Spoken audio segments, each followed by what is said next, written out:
Thank you so much for coming. My name is State Representative Graham Filler. I'm the chairman of the House Judiciary Committee. This is a big day in Michigan and Detroit to see bipartisan members of the legislature coming together to work on historic expungement reforms. Expungement is the ability to get crimes taken off your public record after you've completed court monitoring and not committed any new crimes.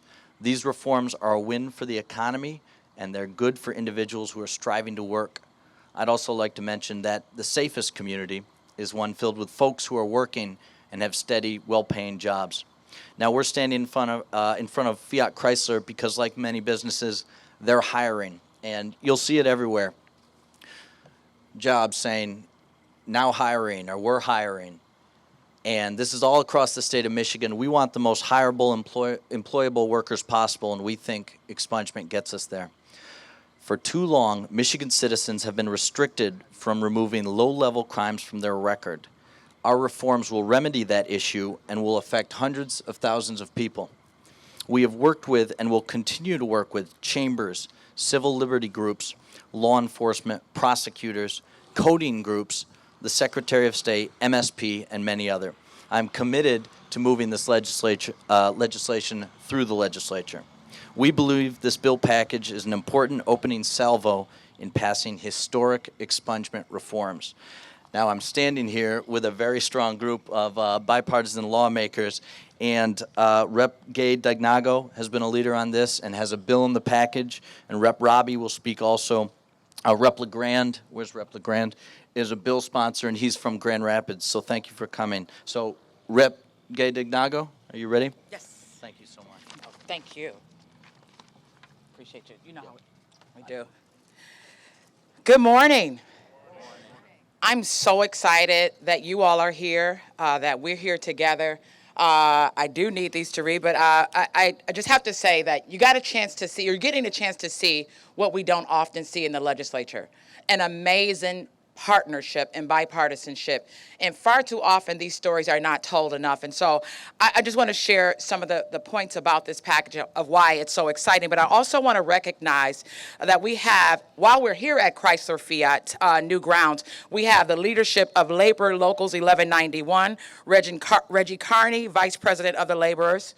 We have the SEIU membership that is here. We have UAW Chrysler Department, Bill King, and I know shortly joining us will be Lisa Canada and Tony Stewart from the Michigan Regional Council of Carpenters. I have to say thank you so much to Rep. Filler, and thank you to all of us for being here today. As my colleague said, I am State Representative Sherry Gay Danyogo, and I represent the 8th House District and serving the great people of Detroit.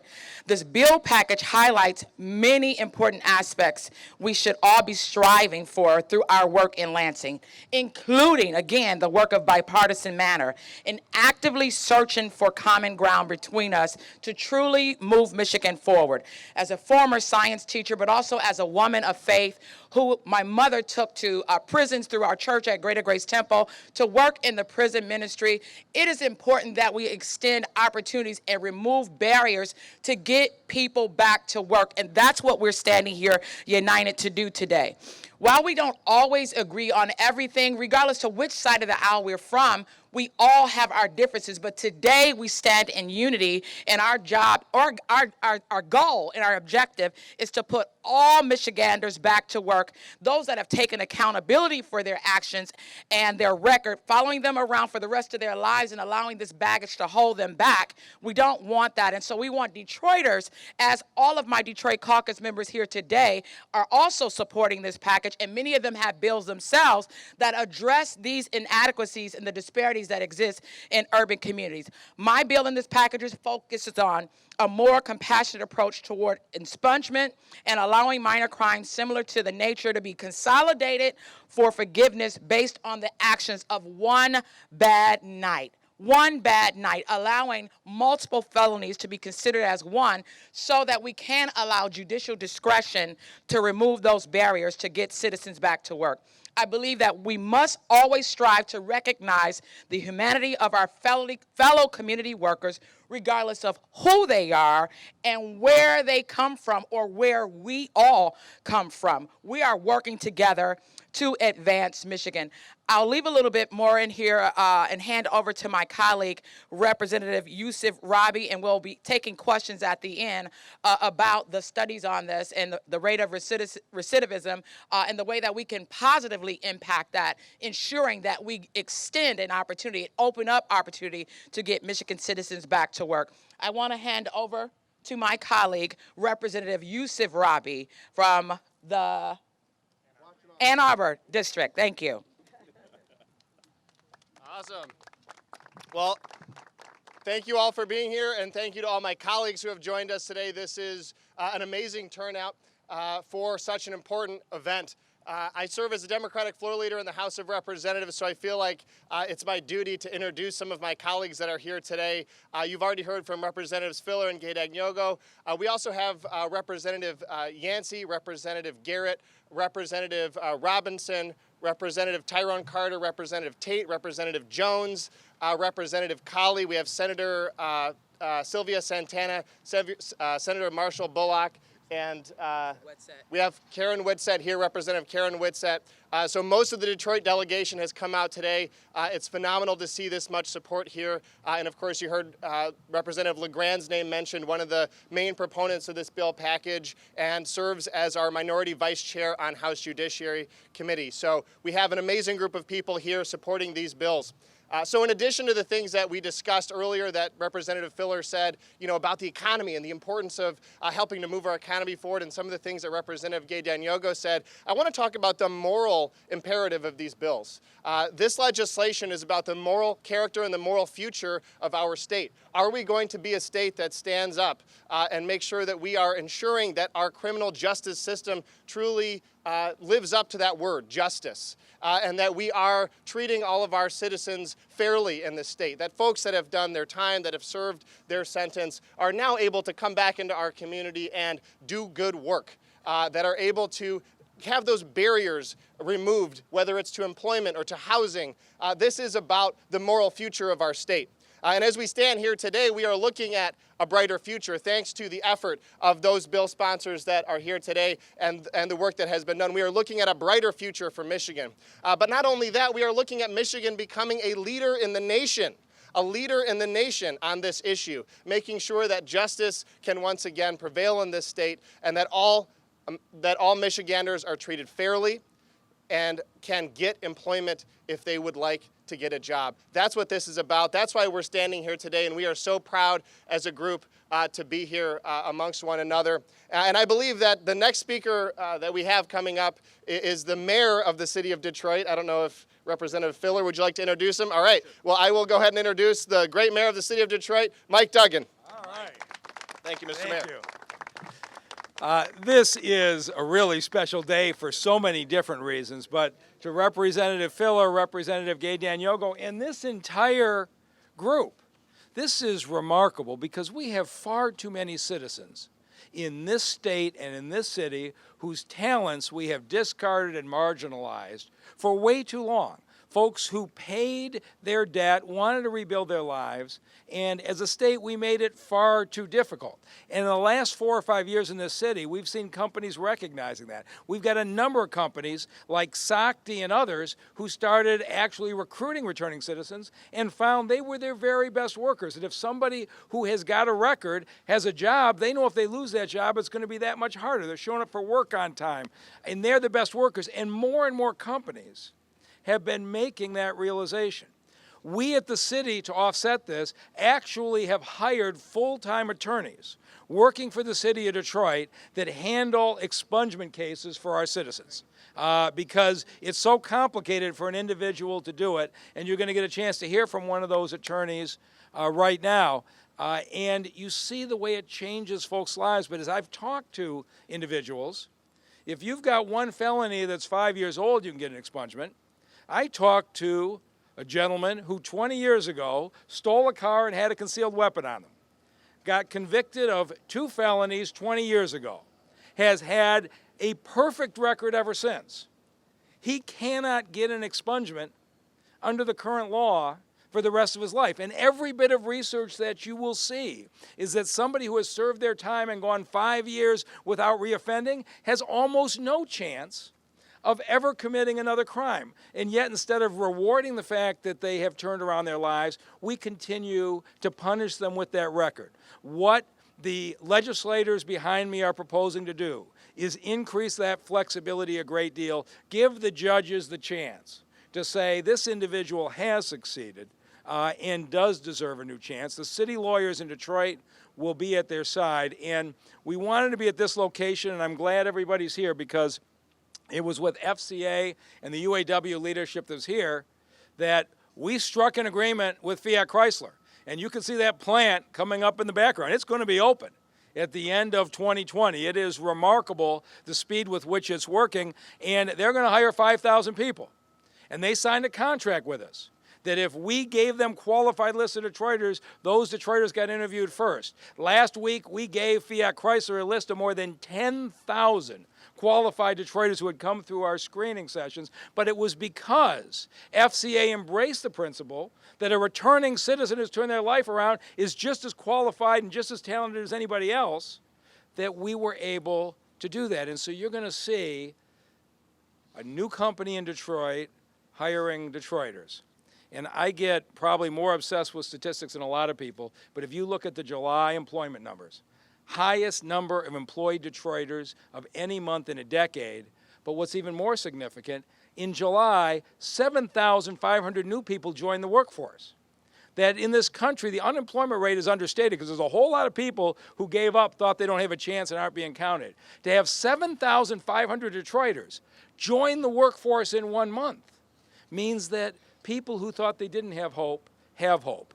And it's because of initiatives like the bipartisan initiative 2 years ago, where we got rid of the driver's responsibility fees with many of these same individuals so folks could drive to get to jobs. And it's because you're now seeing a change in attitude that says everybody is going to be valued. And so I want to say thank you to everybody today. I'm looking forward to prompt passage of this bill and getting more and more folks to work. And with that, I want you to hear from somebody who every day is working with individuals who have criminal records, working the legal system as their lawyer, clearing them up. So I'd like you to meet our Assistant Corporation Counsel, Stephanie LaBelle. Stephanie? Good afternoon.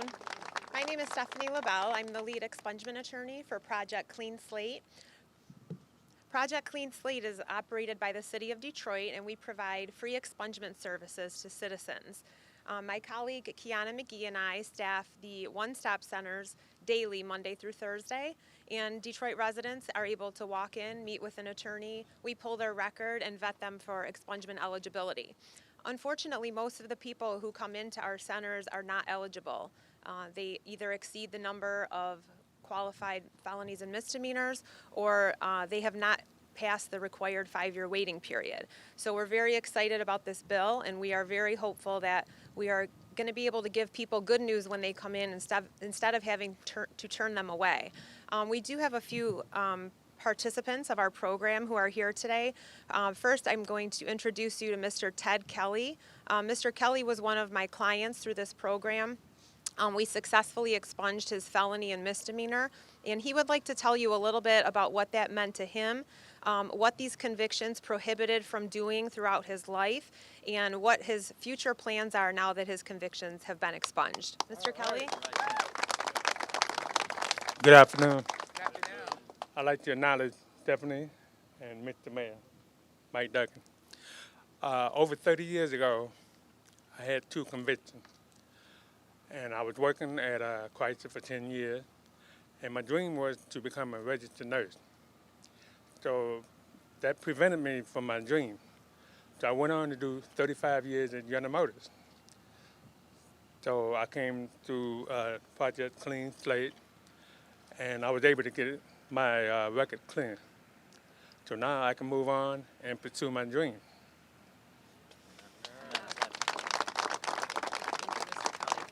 So Mr. Kelly does still plan to attend nursing school, in case you missed that. He's been a General Motors employee for 35 years and worked at Chrysler for 10 years prior to that. So we just set aside his misdemeanor in August, and he does plan to attend nursing school, and he's happy to speak with anybody after the press conference ends today. And now I'd like to introduce to you Tamika Mallory. Miss Mallory came through our program. Unfortunately, she was not eligible because she had 3 misdemeanors, 2 of which were minor and arose out of one case, and the other was a driving misdemeanor. So she's going to tell you a little bit about herself and what those convictions prevented her from doing. Hello, everybody. My name is Tamika Mallory. About 20 years ago, I made some bad choices. Sorry. Sorry, you guys, I'm a little nervous. I made a couple mistakes, and I have 2 marijuana-related convictions, misdemeanors. And I wanted to be, oh my gosh, I'm so nervous. Okay, I apologize. I wanted to open up my own adult foster care home, but I wasn't able to because of these convictions. I was able to, I was able to open up an in-home care business, but, oh my gosh, I'm She sorry. couldn't get licensing to have couldn't. adult foster care in her home due to the convictions. Right. And so Miss Mallory is very hopeful that if the law changes, she would become eligible to have expungement so that she can continue to help people. Okay, thank you guys. Thank you. All right, so that's our press conference. We want to say thank you very much. Does the media have any questions that they'd like to ask right now? And after I say that, you're welcome to grab any of the senators or reps or mayor or the personal stories or Stephanie to talk about the details. So any specific questions? Yes? This week, we'll be putting the bills on the floor to get co-sponsorships, and from my conversations, I believe there's going to be remarkable bipartisan support for these. And then I look forward to taking them up for hearing in the next couple weeks. Any conversation with the governor? I've met with the governor's folks, and I would say philosophically they do support this bill, and we had a very good meeting in regards to actually making it doable and workable. So yes, absolutely, I would say those are good conversations. The Wayne County numbers were 100,000 at the least, and so just imagine this is not just a Wayne County or Metro Detroit. This is statewide, and so then you could take a guess, but no, as in specific numbers, I don't have that. There's another bill out there that would provide automatic expungement for small marijuana crimes, and this one doesn't provide automatic expungement. Is that a negotiating point? Well, that's in the Senate, and so that's a Jeff Irwin bill, and so and the Senate may hold hearings or may not, and I guess I can only control what's in the House of Representatives right now. But they are different bills. That's right. And why isn't there automatic expungement for low-level marijuana crimes? Sure. So what our marijuana bill is if it's legal now, it shall be expunged. So it's about as close to automatic as we could get. And if you want to go into details, I can walk you through some of the details afterwards, if that's all right. Did a misdemeanor conviction prevent her from getting her state license for the home care? So we would say that the state licensing they don't have to say no, but they can review it. And so if it was expunged, it would not be there to review. Is the misdemeanor still applicable in the state licensing process? Are you guys addressing that as well? It's an ongoing conversation. Yes, we did take those up actually in regulatory reform, I believe. So yes, there is a bill package out there that's under review. That seems a little severe to me, that you have a misdemeanor conviction that would prevent you from pursuing a career. Sure, absolutely, and this goes directly into that.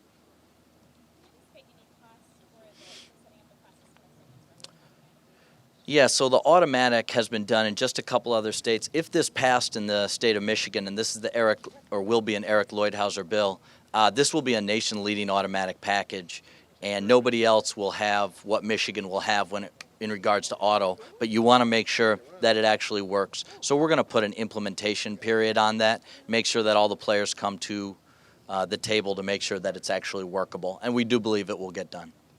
Is this considered an initial step in criminal justice reform, or will there be further amendments to this bill to include more people to make qualifying people?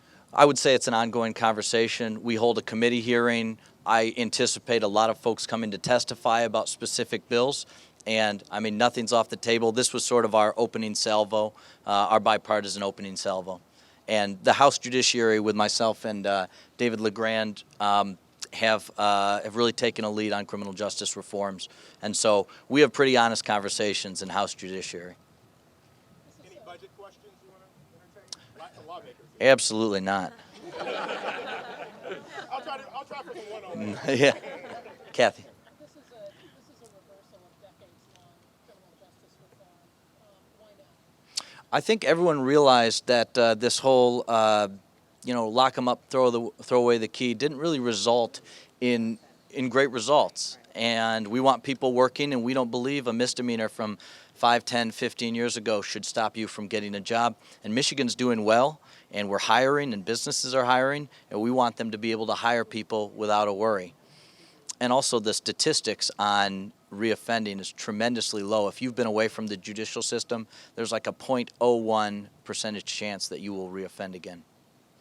Okay, guys, thank you so much. We appreciate you. Thank you, reps. Thank you, Senator.